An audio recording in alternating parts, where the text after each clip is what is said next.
अस्सलामुअलैकुम। मैं homeopathic doctor माहिर मोहम्मद अकरम आपकी खिदमत में हाजिर हूँ। आज का हमारा मौजू है यूरिक एसिड। यूरिक एसिड मौजूदा दौर की बहुत ही ख़तरनाक मर्ज़ है। अगर इसका बर वक्त इलाज ना कराया जाए तो ये किसी भी शख्स को, मर्द को, बूढ़े को, बच्चे को इतना तकलीफ दे अमल उसमें ज़ाहिर हो जाता है और इतना तकलीफ दे मर्ज़ पैदा हो जाता है कि वो मरीज़ चलने फिरने के काबिल नहीं रहता। जब वो चलने फिरने के काबिल नहीं रहता तो कुछ अर्सा के बाद ऐसी सूरत हाल हो जाती है कि वो चलना फिरना तो दरकिनार, उससे बैठा उठा भी नहीं जाता, क्योंकि यूरिक एसिड की जो मिकदार है ये नॉर्मल जो बताई जाती है वो 6 है। अगर इससे ज़्यादा यूरिक एसिड आपके जिस्म में पैदा हो जाता है तो इसकी अलामत ये होती हैं कि आपके जो जोड़ हैं जिस्म के, उस पे स्वेलिंग होना शुरू हो जाती है, उसके ऊपर सुर्खी आना शुरू हो जाती है। इसके अलावा जो आपके जोड़ हैं उसमें दर्द होना शुरू हो जाता है। तो जब ये स्वेलिंग भी हो जाती है, रेडनेस भी हो जाती है और दर्द भी शुरू हो जाता है, तो उसके बाद ये सबसे ज़्यादा जो तकलीफ दे होती है, ये जो पाँव के अंगूठे हैं उनमें ज़्यादा दर्द होती है। उससे अलावा एड़ी में दर्द होना शुरू हो जाता है और ये चलते चलते जिस्म के जितने भी जोड़ हैं उसमें दर्द होना शुरू हो जाता है। तो ये मोहतरम, ये जो यूरिक एसिड है ये इतनी ख़तरनाक मर्ज़ है। एक तो ये आपके पूरे जिस्म में जो दर्द पैदा करती है, जिससे आपका चलना फिरना मुश्किल हो जाता है। उसके साथ साथ जब ये ज़्यादा मिकदार में जिस्म में बढ़ जाता है तो ये आपके जिगर और आपके हार्ट में भी प्रॉब्लम पैदा करता है, क्योंकि इसकी जो अगला स्टेप होता है वो आपके जिगर को ख़राब करता है, आपके गुर्दों को ख़राब करता है और हत्ता कि आपके पूरे जिस्म पे इतने असरात मुरतब करता है कि ये आपको एक खुशबाश ज़िंदगी से निकाल के एक तकलीफ दे ज़िंदगी में ले जाता है। तो मेरे भाइयों, यूरिक एसिड का अगर बर वक्त इलाज ना कराया जाए तो ये बहुत ही ख़तरनाक मर्ज़ बन जाता है। इसकी अलामत मैंने आपको बता दी हैं। तो ये जो यूरिक एसिड है ये असल में जो जिस्म में पैदा होता है, क्रिस्टल्स पैदा होते हैं जिस्म के अंदर। अगर तो आपका गुर्दा सही वर्क कर रहा है, आपकी किडनी सही वर्क कर रही हैं, तो ये यूरिन के ज़रिए, पेशाब के ज़रिए ये आपके जिस्म से खारिज हो जाता है।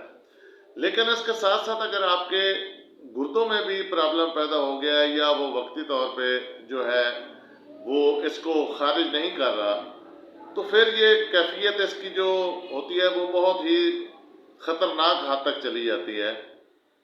तो फिर आपके पूरे जिस्म पे स्वेलिंग होना शुरू हो जाती है। तो जब ये पूरे जिस्म में स्वेलिंग होना शुरू हो जाती है तो अगर आप इसका बर वक्त इलाज नहीं कराते तो आपके लिए बहुत ही तकलीफ़ें पैदा कर देता है। इसके साथ साथ हमें अपना जो डाइट प्लान होता है, जो हमारा खाने पीने की चीज़ें हैं, सबसे ज़्यादा हमें उस पर तवज्जो देनी चाहिए। अगर हमारे जिस्म में यूरिक एसिड पैदा हो गया है तो सबसे पहले हमें जो तली हुई चीज़ें हैं उनसे परहेज़ करना चाहिए। अल्कोहल अगर कोई बंदा इस्तेमाल कर रहा है तो उससे परहेज़ करना चाहिए। इसके अलावा जो रेड मीट है, जो हम ये बड़ा गोश्त इस्तेमाल करते हैं, उससे परहेज़ करना चाहिए। चीनी, जिसको हम शुगर भी कहते हैं, इससे परहेज़ करना चाहिए। और इसके साथ साथ ये जो दालें हैं इनका भी कम इस्तेमाल करना चाहिए। अगर हम इन चीज़ों का इस्तेमाल कम नहीं करेंगे, इससे परहेज़ नहीं करेंगे, तो अगर हम साथ दवाएं भी खाते रहें तो ये यूरिक एसिड कम नहीं होगा। यूरिक एसिड होने की सूरत में हमें कौन सी ग़िज़ाएं इस्तेमाल करना चाहिए? वो सबसे पहले तो ये चीज़ है कि हमें सब्ज़ रंग की जो सब्ज़ियां हैं वो ज़्यादा इस्तेमाल करनी चाहिए। उसमें जो सबसे बेहतरीन चीज़ है वो सलाद है। सलाद हम इस्तेमाल करें दोपहर के वक़्त यानी कि सुबह हमने नाश्ता कर लिया, नाश्ते के बाद जो दोपहर के खाने के दरमियान हो तो उसमें हमें चाहिए कि सलाद इस्तेमाल करें, और कोशिश करनी चाहिए कि दोपहर का खाना ना खाएं बल्कि सलाद इस्तेमाल करें। अगर हमें ज़्यादा भूख लग रही है तो सलाद के साथ जो है एक आधी रोटी खा लें।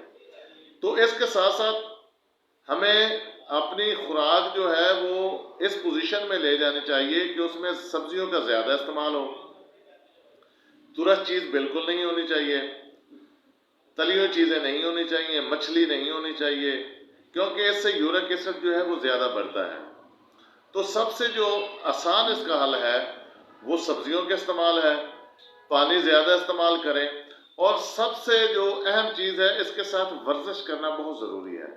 अगर हम वर्जिश नहीं करते, अपनी ज़िंदगी को जो हम आसान तरीके से गुजार रहे हैं उसमें हम वर्जिश जो है उसका लफ्ज़ ही निकाल देते हैं। वर्जिश करनी चाहिए। तो इन चीज़ों पे अगर आप अमल करते हैं तो आप इस ख़तरनाक बीमारी से छुटकारा हासिल कर सकते हैं। तो इसके लिए होम्योपैथिक की 2 अद्वियात अगर आप इस्तेमाल करते हैं तो वो बहुत ही इसमें कारआमद है। पहली दवा जो है वो रस-टॉक्स 200 है, और दूसरी दवा जो है वो लाइकोपोडियम 30 है। इन दोनों दवाओं के 5-5 कतरे आप सुबह, दोपहर, शाम खाना खाने के बाद इस्तेमाल करें। तो जब आप इसको लगातार इस्तेमाल करेंगे तो यूरिक एसिड से आपको फाका मिल जाएगा। लेकिन जो परहेज़ मैंने आपको खाने में बताए हैं और जो खुराक ज़्यादा इस्तेमाल करनी है वो बताएं, ये बहुत ज़रूरी है। इसमें आपको खाना जो है वो किफ़ायत शारी के लिहाज से खाना चाहिए, और ये जो चीज़ें सब्जियों का ज़्यादा इस्तेमाल करना चाहिए। चटपटे खाने से परहेज़ करेंगे तो आप इस बीमारी से छुटकारा हासिल कर लेंगे। अगर आपको ये मेरी वीडियो पसंद आई हो तो आप इसको लाइक भी कर दें और सब्सक्राइब भी कर दें, और अपने दोस्तों को शेयर करें ताकि वो भी इससे इस्तेफादा कर सकते हैं। इसी के साथ इजाज़त चाहता हूँ। खुदा हाफिज़।